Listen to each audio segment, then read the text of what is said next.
Thank you again. So welcome everyone. It's wonderful to see all these faces and to have your participation and contribution to today's partner and associate pod. The agenda for today's call is more or less as follows. I'll do the brief GRLI update.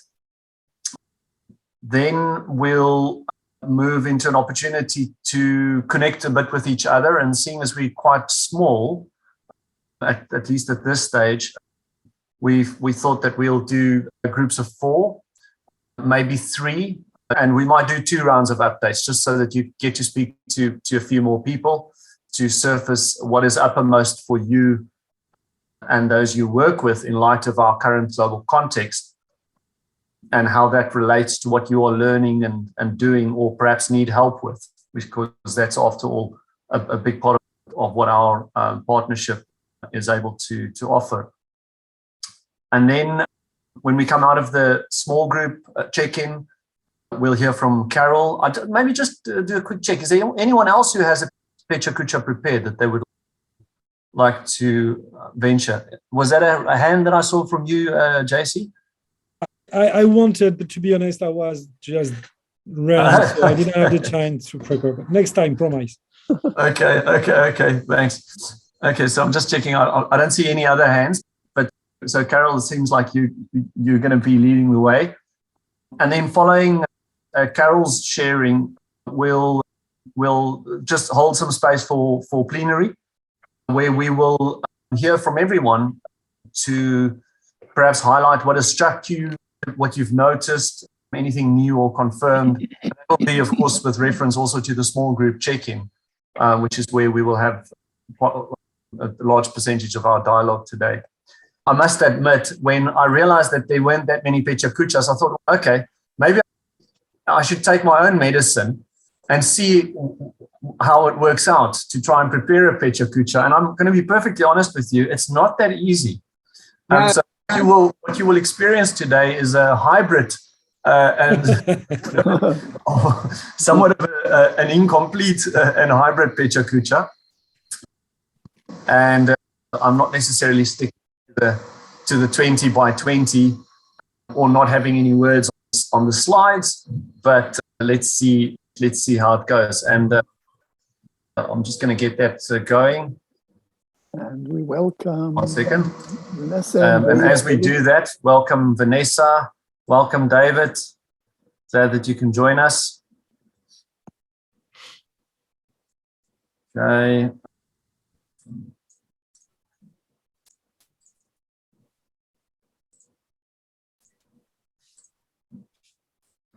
Okay, and I'm going to share my screen in a second. Just let me know whether you can see that. Yes. Okay, great. It looks like a PechaKucha, you're right.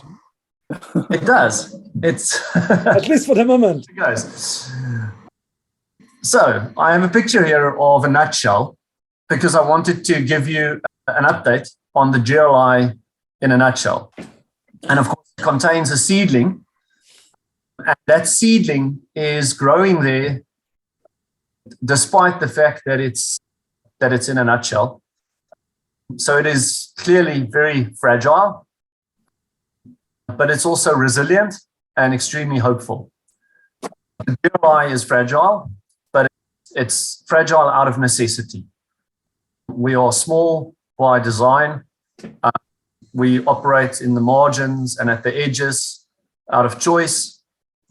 So here follows a brief update in the format of an incomplete and hybrid PechaKucha.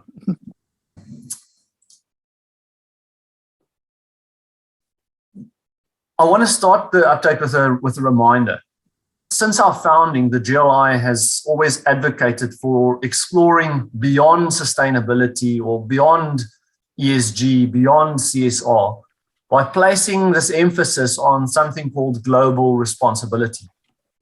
If you haven't read it yet or revisited recently, our foundational call for engagement, published 2005, is a good reminder. The work of global responsibility, and this is not word for word from there, this is interpreted and revised as we develop, The work of global responsibility embraces the necessary hard work of whole person, whole system transformation over the convenience of meeting short-term targets. Okay, so that's just something which kind of sticks with me at the moment. And in this action-oriented collaborative inquiry that we call the GRLI, we hold a deep, in this action-oriented collaborative inquiry into deep systemic change, we try and address the development of global responsibility across 3 domains. So again, there are 3 questions: how we learn and facilitate learning, how we live and make a living, and how we lead and for what purpose. Now, there are lots of platforms and networks out there. In fact, I made reference to one of them earlier on, where you can sign in and listen to 3 or 4 people give you the answers, the best practices, the solutions. This is not it. The GRLI is where you come to hold the question. It's not the place for ready-made answers. So global responsibility, question mark, we hold the question. Okay, so just as a reminder. Now, this orientation of ours and our affinity for inquiring into global responsibility is sometimes directed internally to our own purpose and our own mode of operation. During recent years, we have distilled the work and the approach of the GRLI to its very essence. We have ensured that our capability and our capacity at the core is limited to that which is absolutely essential and necessary. Perhaps even to the extent that now we need to consider creating additional capacity, and I'll touch on that a bit later on, in creative ways, so that we can support the work going forward. One way in which we have distilled the essence of the GRLI is by asking ourselves, what's important now? What's important now? And that is a means of approaching and maintaining some form of list of key pathways and priority actions, which, by the way, are now also published externally on our website in the interest of being radically transparent about our direction of travel. So we don't necessarily have a strategic plan. We have a strategic direction. When Mike Tyson was asked by a reporter whether he was worried about Evander Holyfield and the fight plan, he answered, everyone has a plan until they get punched in the mouth. No plan survives first contact with the enemy. So the GRLI has a strategic direction, a direction of travel, not necessarily a defined plan. But let's look at that direction of travel. It explores 5 pathways. Broadly represented, I'm cheating a little bit here by having 5 photos on one slide, but broadly represented by these 5 kind of images. The one is stewardship of the ecosystem and the landscape, which is that mutualistic symbiosis between the clownfish and the anima. The second over here, represented by the bicycles, is our governance, taking care of the vehicle of the GRLI, the governance, the finance, etc., but also setting an example in how we are governed through an innovative board and guardian group supported by a council of partners with a very small core. Connections to sustain change, represented by this little picture over here of the cutout figures holding hands. It's the engagement that is necessary and the critical connections that are needed to sustain transformative change. This 4th quadrant over here at the bottom, it's about exploration of new territories, finding new and relevant frontiers to develop our understanding and perspectives of global responsibility, and also involving other voices and perspectives in it. And then here in the middle, very much our core raison d'etre, which is about holding that question, what is global responsibility? And in holding it, telling the story, the unfolding story of how global responsibility is developed and where. Okay, so that's just a quick reminder. I'm now getting more to the more recent update part. And the way to do that is to give you a very brief and very wordy snapshot. And it's a picture, by the way, it's not words, of the dashboard. Okay. So what we have on the dashboard at the moment, 34 actions, 6 of them are currently categorized as essential actions in active development. You can go and look at it on our website, of course. We have 3 committed strategic partners in AACSB, EFMD, and Oikos. We have 25 full institutional partners. We've recently agreed to raise that number to 30. So there are 5 spots open for non-business schools, entities that are perhaps outside of the traditional kind of partnership as we have it right now. We have 10 associate partners and a growing group of independent associates, an engaged board and guardian group. And by the way, there will be a call for new board members and guardians going out early July. And this is where it comes to capacity. We are initiating a fellowship program in June, and we've been interviewing mainly here in South Africa to appoint 3 temporary part-time fellows of the GRLI,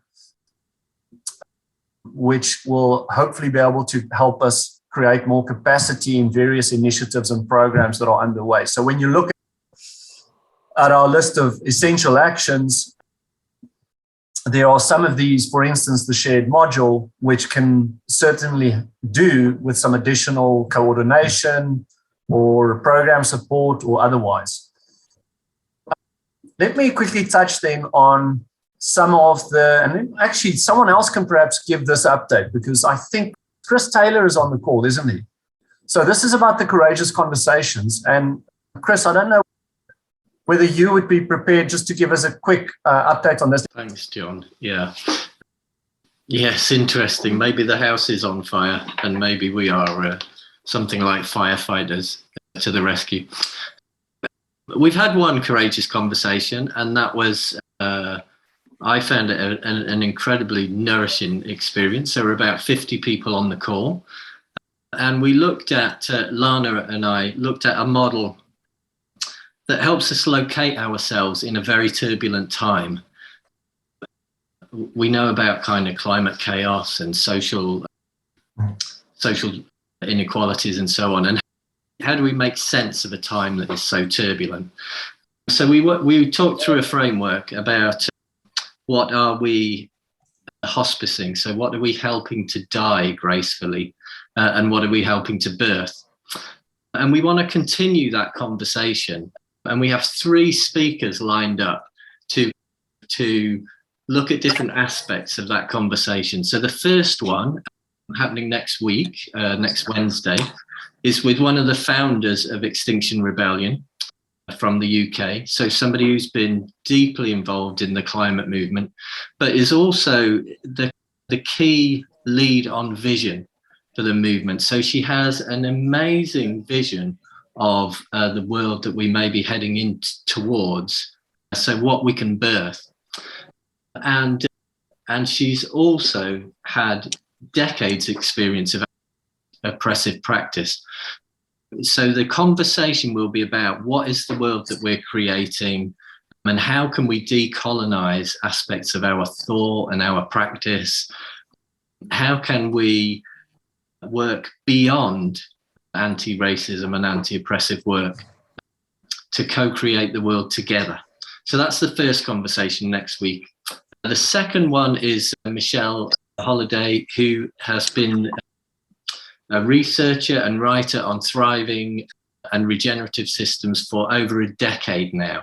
So this is a very kind of a trendy thing to be regenerative now. And Michelle's been in this area for over a decade. And she has some really interesting insights about living systems and regenerative approaches. So that's the second. And then the third one, Lana and I are going to be having a conversation about kind of personal transformation and the inner work that will help support that, the transition. So that's the kind of the flow from systems to organizations to the individual, and how we navigate such a kind of turbulent time. So those are the 3 upcoming courageous conversations. Thank you very much, Chris, for that guest appearance, impromptu, during my PechaKucha. So I'm now going to continue. I'm not going to count your contribution as part of my timing. So the next part of the update, briefly on the Dean's Cohort. In fact, we can probably, there we go. So since forming in 2017, now known as the GRLI Deans and Directors Cohort, this group has grown into a collaboratory comprising nearly 100 deans, directors, and learning partners who act as catalysts of change.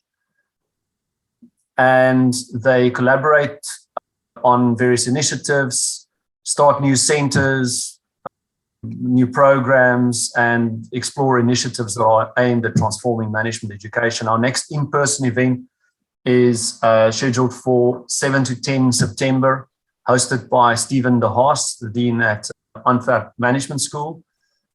AMS, their tagline is Opening Minds to Impact the World.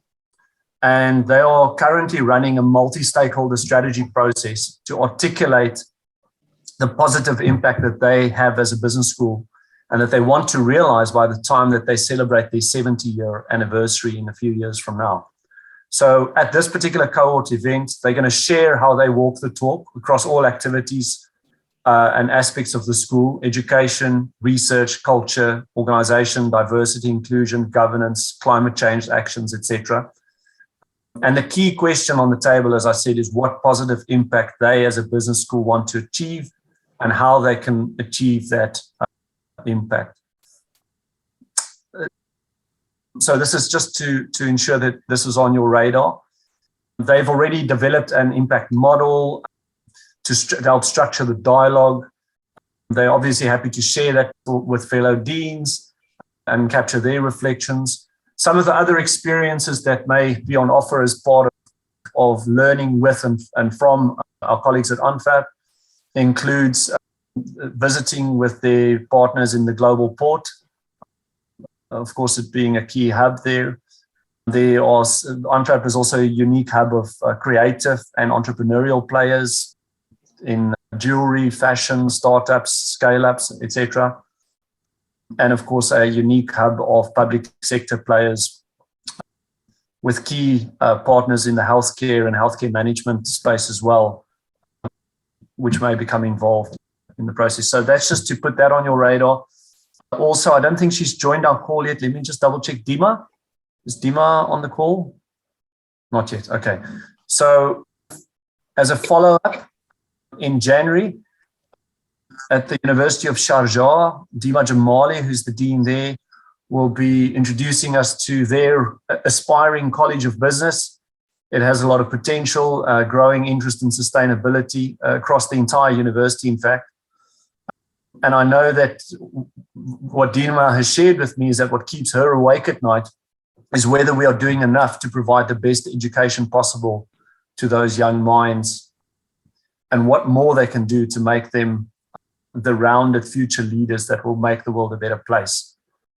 So Dima will also share about how she manages her incredible work-life balance and how she stays sane as a dean despite the continuous pressure.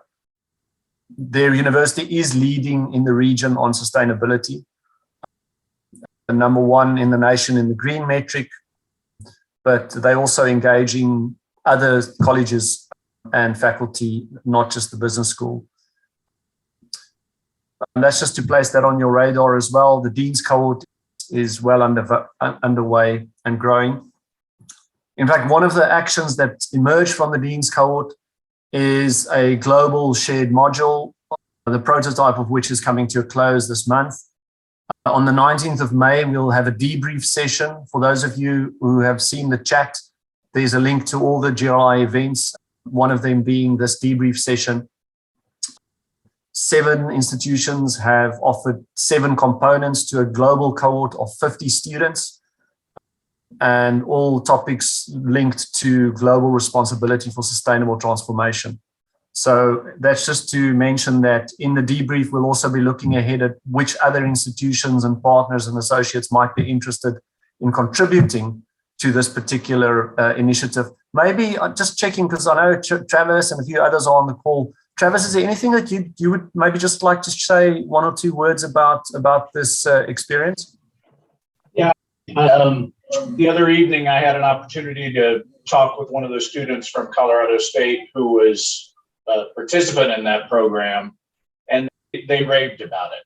The opportunity to learn from experts around the world, interact with students from around the world, and it's exactly why we put this shared module collaboration together.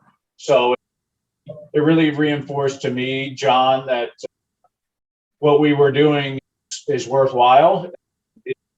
It's a lot of logistical work, and that's why John and GRLI are trying to get some fellowship assistance for future iterations of this. But I think it's certainly a worthwhile endeavor, and I would argue it's where higher ed needs to go, is collaborating across our university boundaries. So I appreciate GRLI spearheading and providing the leadership behind it, because I think all the universities involved would say it was a lot of work, but it was well worth it.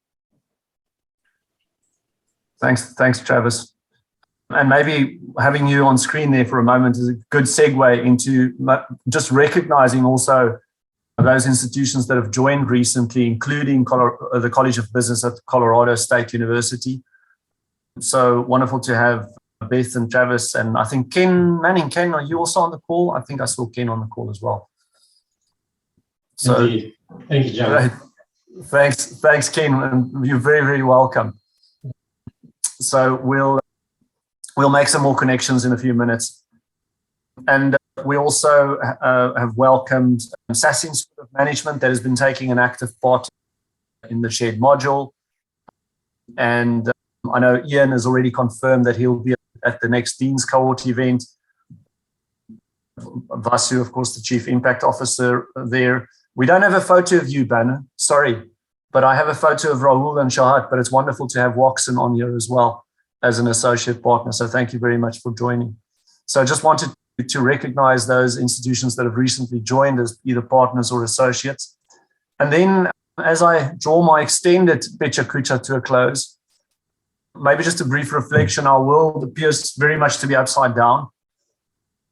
And I guess for many, it has been that way for a long time, even though I think some of our friends in the global north are only starting to experience it now.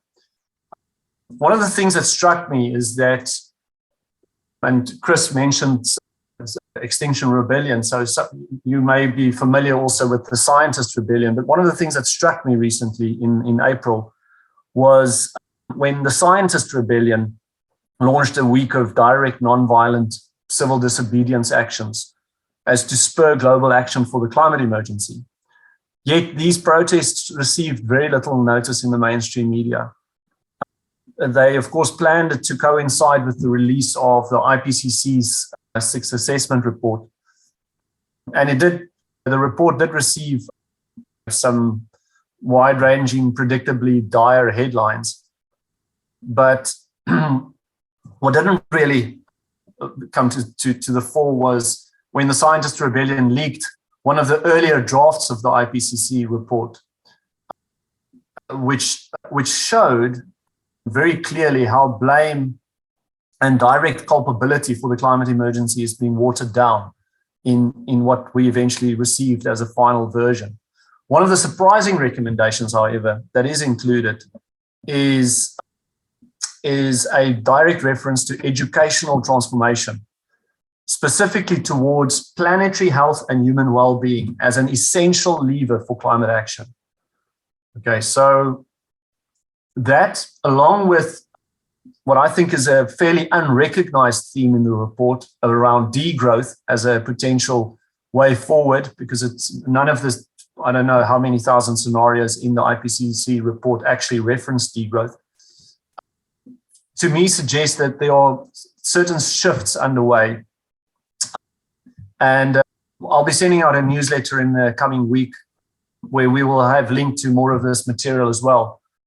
But I certainly think that our world feels a little bit upside down, and maybe sometimes I feel a little bit upside down. But then I'm reminded that, as American activist Grace Lee Boggs once remarked, we never know how our small activities will affect others through the invisible fabric of our connectedness. In this exquisitely connected world, it's never a question of critical mass. It's always about critical connections. It's really great to be connected with all of you in this format. And even though, Kathy, we're not in person, as you recently experienced, it is always good to know that we have our partners and associates flying the flag for the development of global responsibility and how we learn, live, and lead. I'm going to wrap up there, and I think it's a good time for us to go into a bit of a small group check-in. So please just give me a moment to quickly set up the breakout groups. You will have 3 or 4 people in the room with you. And I'm suggesting that you consider the following. What is uppermost for you and those you work with in light of our current global context? What is uppermost for you and those you work with in light of our current global context? This is just a suggestion. Secondly, how does that relate to what you are learning, doing, or need help with? How does that relate to what you are learning, doing, or need help with? And then finally, or if you want to just pick a much easier question, or it could be a very difficult one, how are you? I'm going to open the rooms now. Those are the questions. They're in the chat. We're going to open the room for 18 minutes. Great.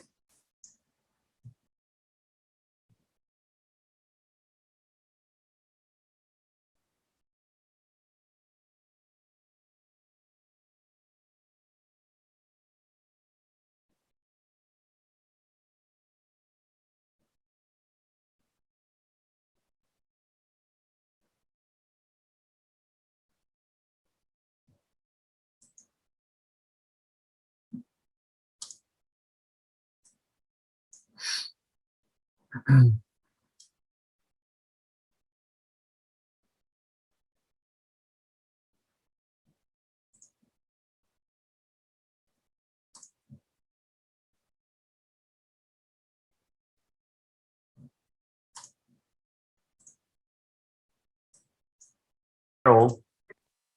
Yeah, I'll just say before I start that I thought everyone was doing one, so I got it this morning, had a bit of FOMO and thought maybe I ought to get to grips with this PechaKucha and do something. So I did it, and I didn't know that I was going to be the only one. I've never done a PechaKucha. I've seen loads, but I've never done it myself. So this is a kind of trial, and I've got loads of words. You'll just have to suck it up. Wonderful. It's on its way. Okay, so I started this morning thinking, what shall I talk about if I'm going to do one of these things?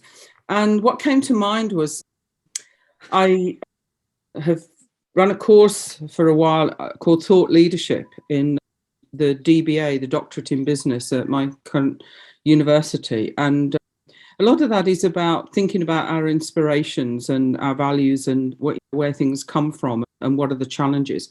But I'll also touch on my kind of more perspective on a responsible management education and what that means and what that maybe looks like or should be like. And an example of something very practical that we did at Winchester. Okay.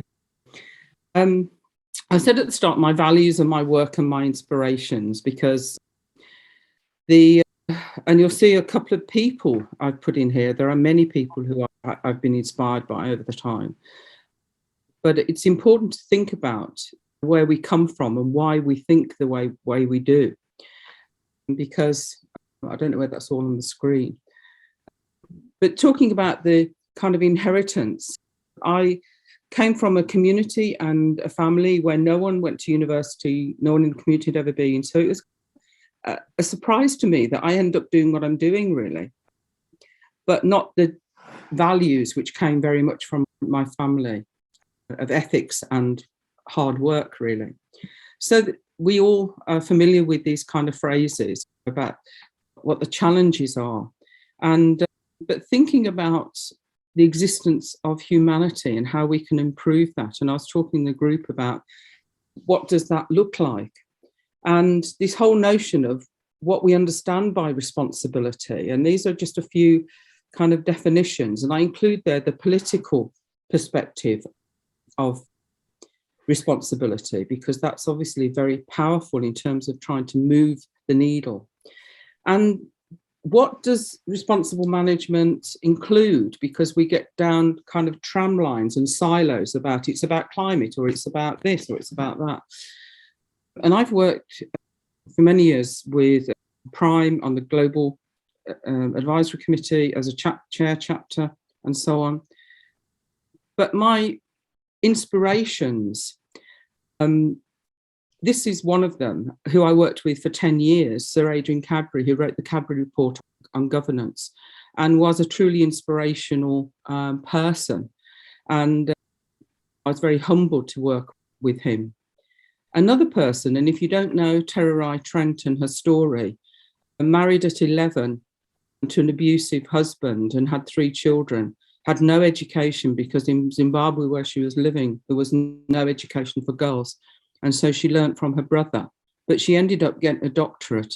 And look up her story if you don't know. Very powerful woman. But when we're talking about responsibility, the famous image of the blue marble, which from the 70s Apollo mission, the only thing that we get into the planet is sunlight. Everything else is already here in terms of our resources. The other issue is about inequality, and I worked as part of a social inclusion process within my home city of Birmingham in the UK on trying to improve inequality through kind of business efforts, and worked with the Equality Trust. And again, if you don't know their work, it's really useful to do.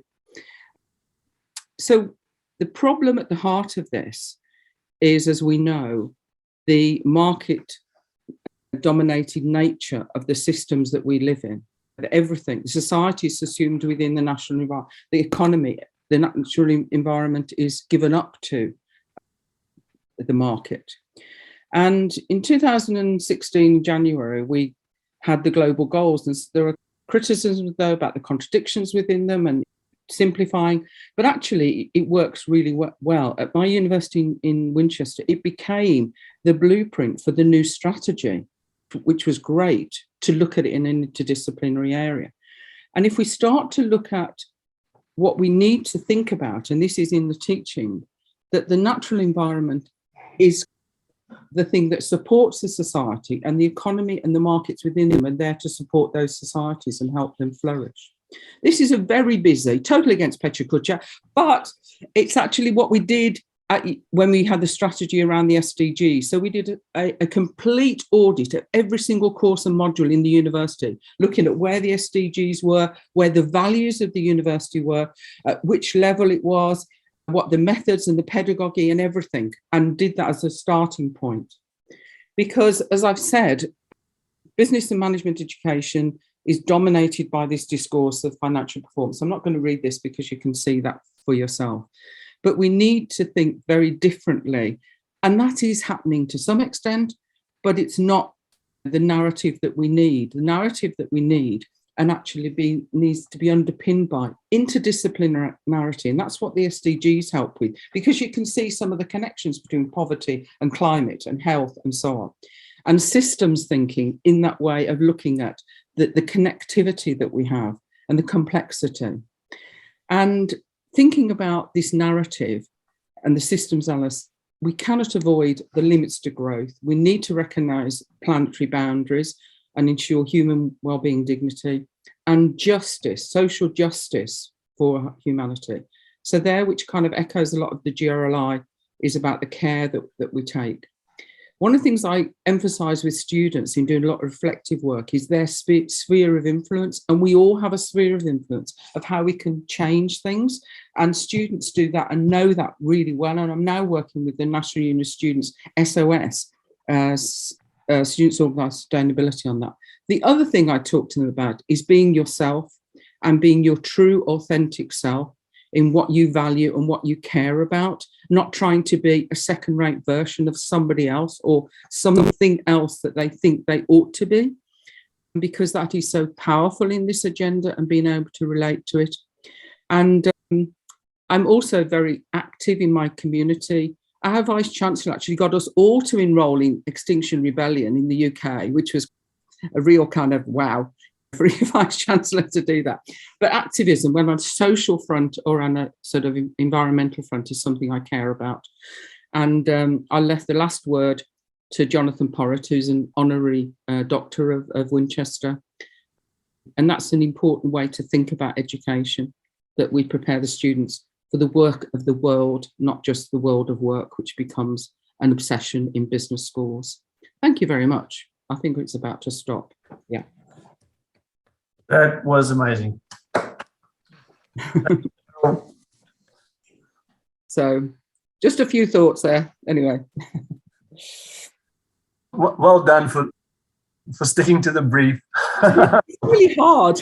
I know. I couldn't. But that's great. I know that Claire and Mark, I know that some of you need to dash off, but so glad that you were able to join that. Travis, you already have your hand up.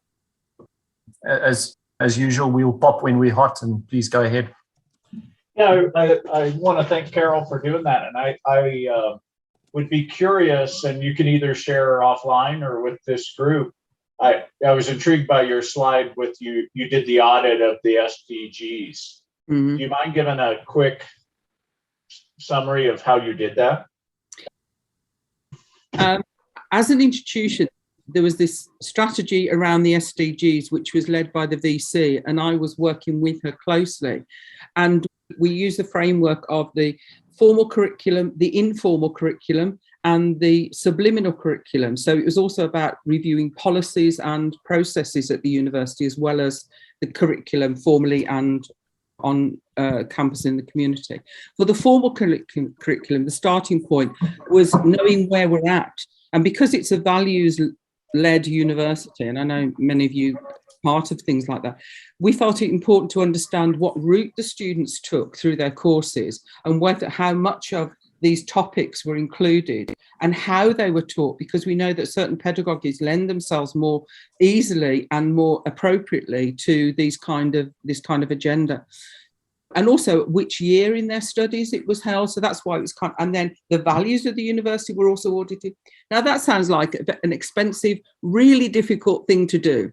What we did is we worked with the NUS and the students, and we recruited 20 students. We had pizza lunches to run the training. We developed a methodology and around how they would audit, and they audited all the documents, formal documents related to the courses. Some would say, oh, in the class, I might do this. But if you're looking at it from an auditing point of view, or if you're having an accreditation visit, for example, they wouldn't be interested in knowing the narrative that individuals give. They want to know what formally included. So that's how we did it. And then we had space to go back with the students and check if they weren't sure about things. But they did there were 1,500 courses that they audited altogether. And that's what's reflected in that overview. And each faculty had a report back on where these sat within their program. So then each subject could see where they sat. And then the next step was to convince the executive that we needed to have a policy in teaching and learning that meant that sustainable development, as it applied to their subject, should be mandatory in all courses, because we had to live up to the promise that all students, regardless of discipline, would have education for sustainable development before they graduated.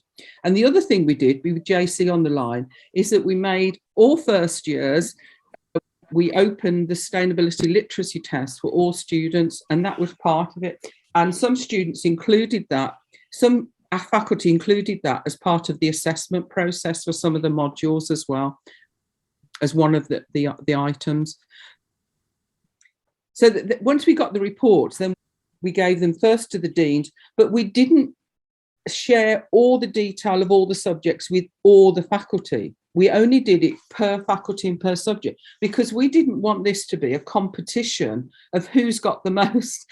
We wanted to be this genuinely learning and how can it be most useful rather than this is a tick box that you've done that. So there was some pushback on making compulsory that everyone had to have sustainable development in all their courses. But it wasn't to be in every single module. It was making sure there was a pathway for students that learnt about this throughout their learning, as it were. Yeah. Great, thank you. Thanks. Any other reflections, maybe from the small group discussions or just more generally? I know that there's a diversity of perspectives and learning in the room. If there's anything else that someone would like to share.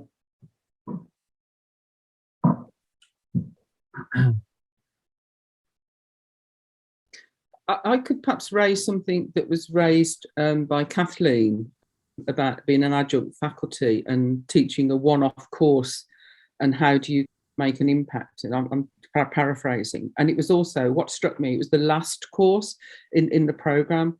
And I was saying, you know, that 20 years ago, almost 2003, I was asked to lead an ethics and sustainability module, which actually Sir Adrian Cadbury was a co-tutor on, which is how we used it in the MBA. And it was in the second semester and it was reflective and it was all that. But we were fighting against what they'd already learned in the first semester, all these kind of standard tropes and modes about what business is. And so I fought very hard to get that into the first semester to make a difference. And so that's why when I did the audit when I was at Winchester, and we did an audit at Aston, by the way, when I was there, of all the modules in a different way. We employed a researcher to do that. But we did a similar thing before the SDGs, that was. But the issue was about making sure that we could capture what students needed to know and have that as part of their learning early on. So that informed everything else. Sorry, Kathleen, I've taken your point. Quite okay. I think you succinctly summarized better than I do. Yeah. And when I say last course, this one is somewhere in the middle, but Thursday is my last week. Oh, I see. Our last class of the term.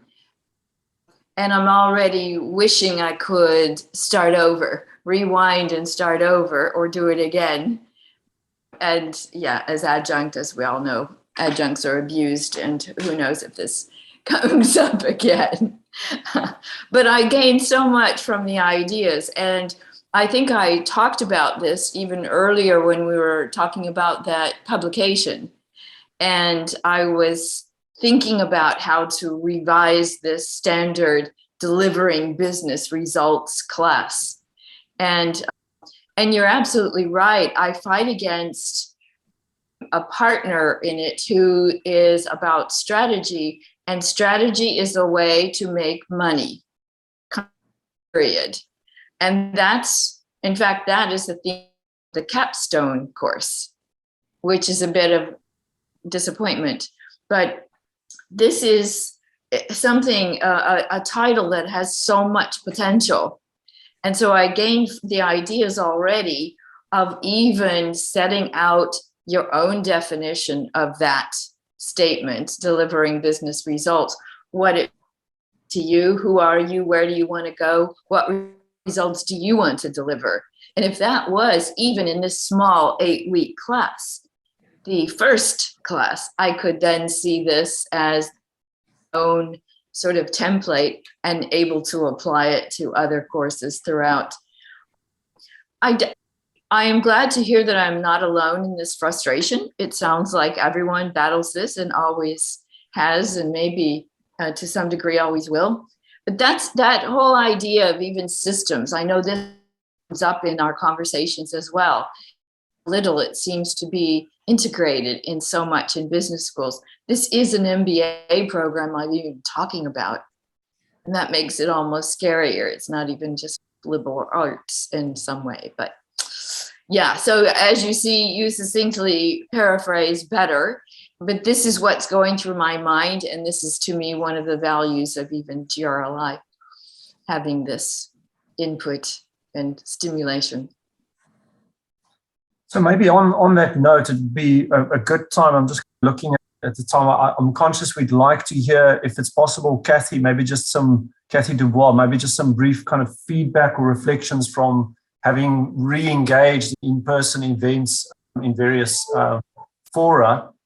One of them being, I think, with George Mason. So maybe Anne has something to add to that as well. So that was the one contribution I would love to invite in and tee up, as well as saying to all others on the call, if there's anything that you are dealing with at the moment in relation to developing global responsibility that you would like some support with, or would like to soundboard, this is a good place to flag that, so that we can help connect you with other partners and associates, or perhaps there's someone even on the call who might put up their hand and say, I'd be happy to check in with you. Okay, Kathy, can I hand over to you and Anne? Yeah, I think Anne should start, because the chapter meeting person teed it all up, and even arranged for us to be with the beekeepers and don beekeeping suits, and it was amazing. So Anne, you start. It was such a good experience. Well, thank you, Kathy. I think that's a great lead into what we can do to when we're together that we can't do virtually. There are just some things, and I think to some of the different gatherings that we've had across the different organizations that we're involved in, but we had a Prime Champions meeting where we went to in Costa Rica to a dump, and all these families who live at the dump and sort the garbage, right, to pull out the recycling that they can sell, and this is their form of subsistence existence. So it was wonderful to be able to do that, to be able to pull people together and be in person. The look on Kathy's face, I will never ever, seeing the bees, tasting the honey. There's just the thing that we heard over and over the course of those couple days was just about how wonderful it was to be together, how you are able to form connections that you otherwise can't form. There were people who were there who had been part of the virtual cohorts associated with Prime and just didn't feel like they were forming those relationships that those of us who had met, in person over a couple of years have formed really tight relationships. Some of my best friends now come from those meetings and some of these meetings that we've done, and recognizing that there is a cost to us being together, right? Recognizing our carbon footprint is important, but I think the value that we get, we need to trade that off against the value that we get from being together. And I think in particular for me and GRLI, when I think back to the first Deans and Directors cohort meeting in Guelph, it was a transformational experience being together. I remember us all saying goodbye at the end of it, and all the hugs, all the tears. It really changed. It changed my commitment. It changed my view of the world. It changed my view of the importance of the relationships and the partnerships across schools. And that's what I was hearing from the participants at the Prime North America meeting that we hosted last month. I'm really excited to see that there's going to be opportunities to come together in person. I'm very hopeful. We have a new dean coming in, and so I don't know with the new dean coming in where he will stand on us being part of this organization, whether I will continue being a learning partner who gets to take part in those things. But I can't say enough. We just over and over to a person, people commented on how important it was to be able to come together, and the value of those conversations between the conversations and the conversations between the presentations and the connections. I saw research connections happening. I saw partnership connections happening just over a 3-day period.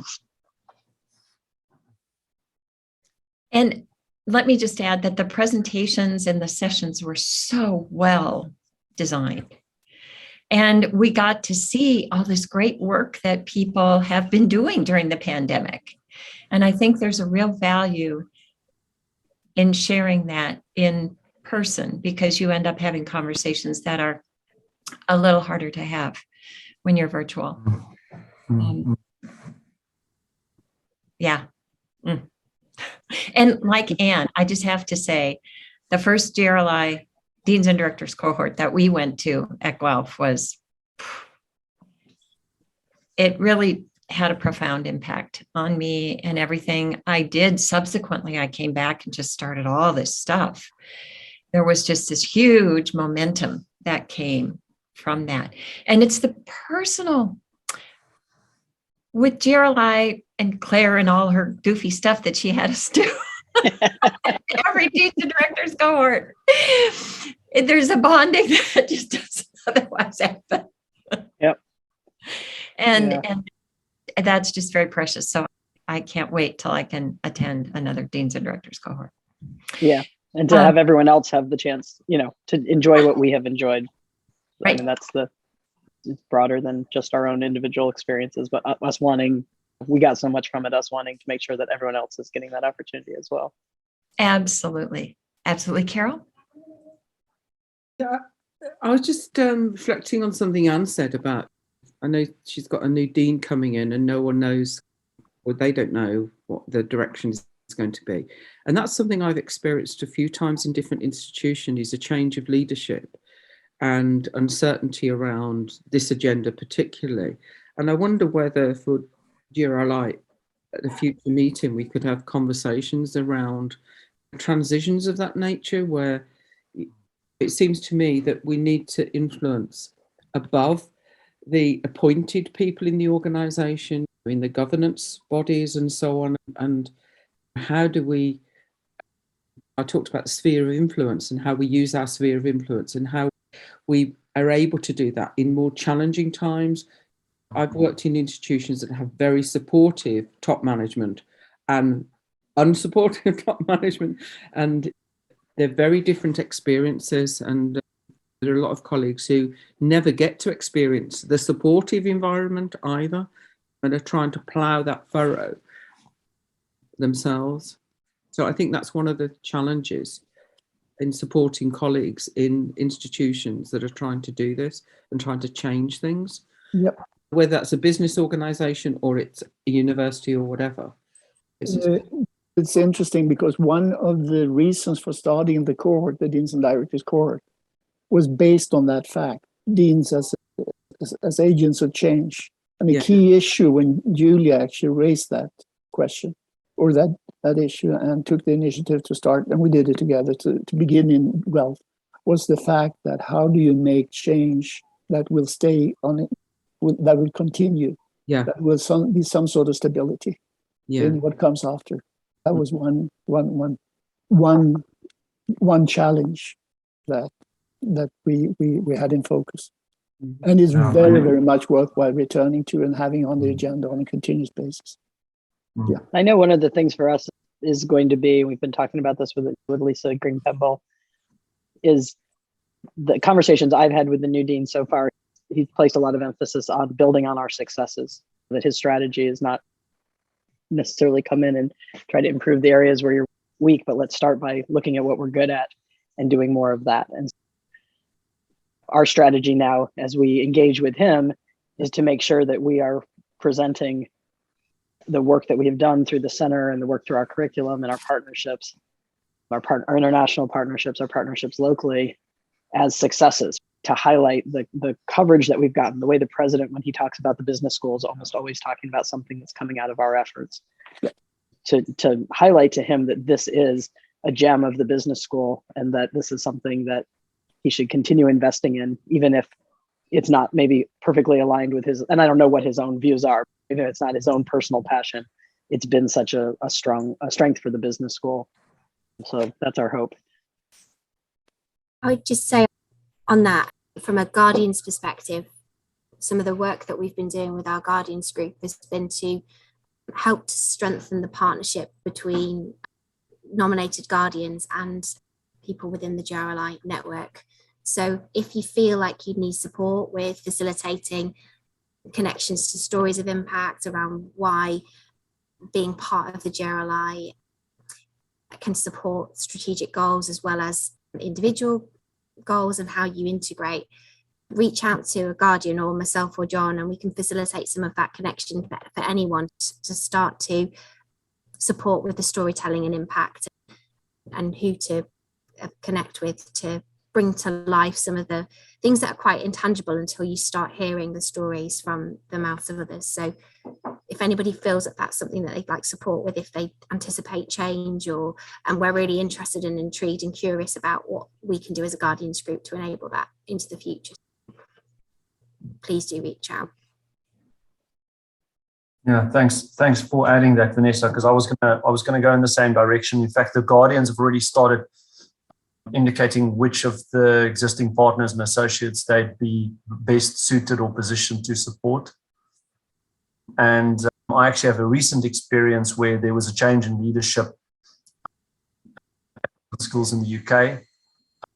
And with that, we try as soon as possible to meet with the new dean and whoever's going to be the key GRLI contact so that we can help maintain and establish those links. And as the new dean takes their seat, maybe one of the first things, or as soon as possible, is to ensure that we connect them back to some of the other deans and to the GRLI core as well. Right, that's a good idea.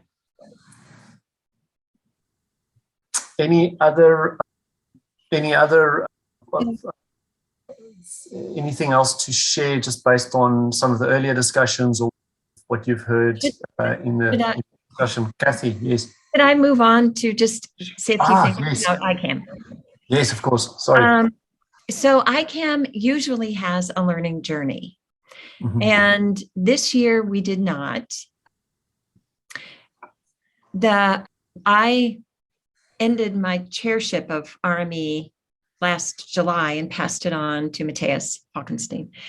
And he had organized a really important session with Karen Beck-Dudley, who is the head of AACSB right now. And Meta came from Prime and two deans from, I believe, Spain, and I can't remember where else. But it was really an important conversation where people, because of this new societal impact standard, and people needed to understand how AACSB viewed it and all of that. And to me, the memorable quote of the day was from Karen Beck-Dudley, and she said, "This is not a check the box exercise. This is something we want all colleges and schools of business to have a very meaningful activity that is really part of your mission and connected to you as a school, and it will, play out differently." So I think that was just really important for all of the participants there to hear.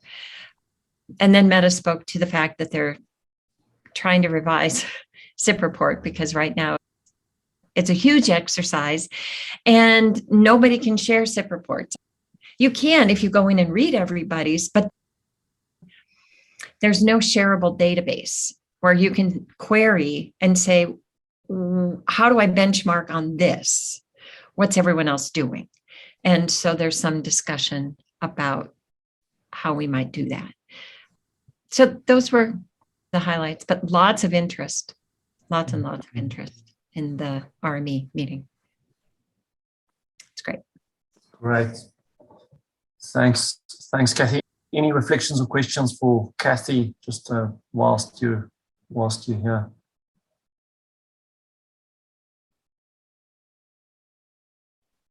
Maybe just from my side, it's good to hear that there's some attention being paid to the SIP reports. We did form part of a kind of a focus group recently to look into that.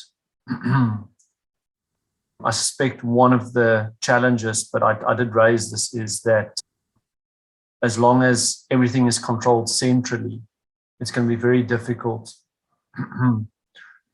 And with more autonomy, I suspect at chapter level and a lighter touch approach from the center, PRME may find that it'll flourish more. But yeah, it's good to know that it's being looked at. Well, and one suggestion that I made, because those of us who are AACSB, we fill out the BSQ every year. Yeah. And then we can query that data.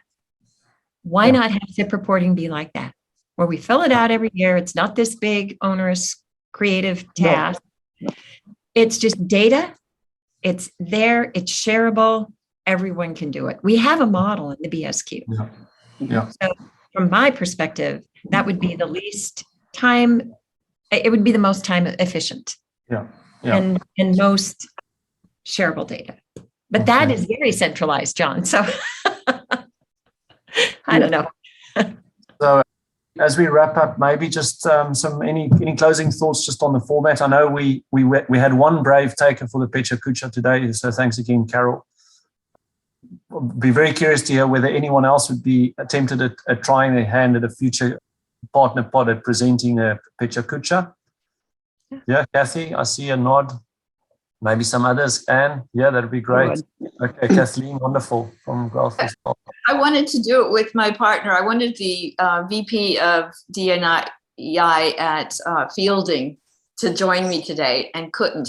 But we wanted to do it together, and then time coordinating is difficult. But I love this process. So thanks for introducing that to me. Thanks. It's a lovely thing. I've really enjoyed both of yours. Very good. Okay, so I think with that, I'll be sticking around for a bit. If there are any other kind of questions or feedback, very glad to take that. But just to bring it to a relatively formal close and to thank everyone for joining us today. Please don't miss the Courageous Conversation next week. On our website, there's an events calendar. Subscribe to the various events streams so that it's in your calendar, so that you don't miss any of what's happening. Before you're ending, Anders. Just realizing the fact, because I think it's worth noting, the Dean's Cohort, Deans and Directors Cohort in September, is the first time in 3 years that we're having an opportunity to meet. So it's quite dramatic. It's the first time, Kathy and Anne, that we have the opportunity to move back to something that we experienced over the years, beginning in. Okay, John, over to you. Yeah, great. And actually, keeping in mind that the deans can bring learning partners, which is one of the ways in which we're trying to ensure that there's more depth and breadth in the engagement in this agenda, so that if the dean ducks, that there's still some center directors, associate deans, etc., who are able to carry the flag. Okay, great. Thank you very much, everyone. Thank you, John. Thank you. Thank you for pulling this together. Thanks, everyone. Great to see you. Thank you. Thanks. Great to see you. Everyone. Bye. Thank you.